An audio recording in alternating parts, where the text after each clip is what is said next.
Welcome back. Jesse and the Dark Web Part 3. After committing the horrific act, Jesse's life spiraled into a dark abyss of guilt and fear. The weight of the murder pressed heavily on his conscience, and he could no longer endure the unbearable truth alone. Determined to face justice, Jesse resolved to turn himself in. He hoped that confessing to the authorities would somehow absolve him of the unspeakable crime and the control exerted over him by the Nexus. Jesse walked into the local police station, visibly shaken and disheveled. His heart pounded with each step, and the sense of impending doom was palpable. He approached the desk sergeant, his voice trembling as he tried to explain his grim confession. I need to report a murder," Jesse stammered, his hands shaking. "I did something terrible, and I need to tell you everything." The sergeant raised an eyebrow, his expression one of mild skepticism. "Okay, calm down. What exactly happened?"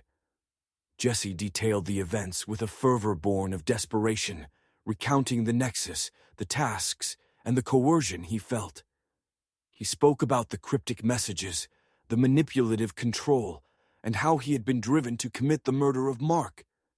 His voice cracked under the strain of recounting the horrors he had endured. The officers listened with increasing skepticism, exchanging glances as Jesse's story grew more surreal. "Are you saying someone made you do this through the dark web?" one officer asked, barely hiding his disbelief.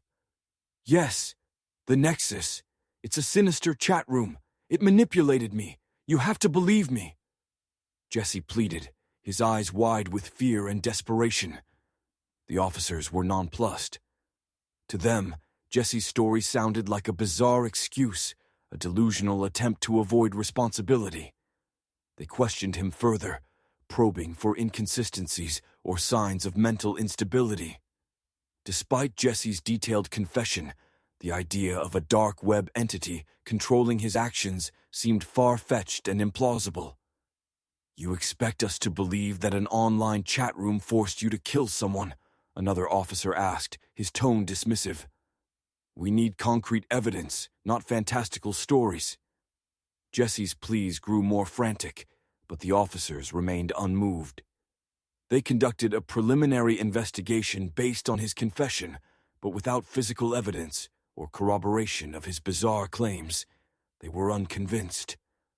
The crime scene, Mark's apartment, showed no signs of forced entry or external manipulation. To the police, it appeared as though Jesse was simply a man trying to explain away his guilt with a fantastical story. Jesse was released, disheartened and distraught, his desperate attempt to seek justice thwarted by disbelief.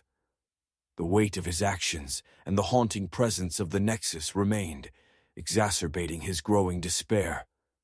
The system he had hoped would bring him relief had instead only deepened his isolation.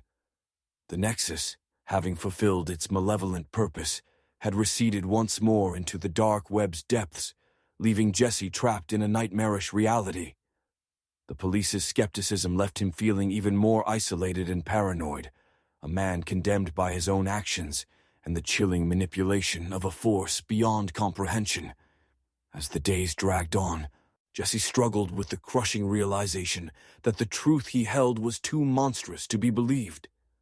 The haunting presence of the Nexus loomed over him, a reminder of the darkness he had been forced to embrace, while the authorities remained oblivious to the true horror behind his confession. Remember to like, subscribe, and comment any ideas you have for future content, and as always, stay creepy.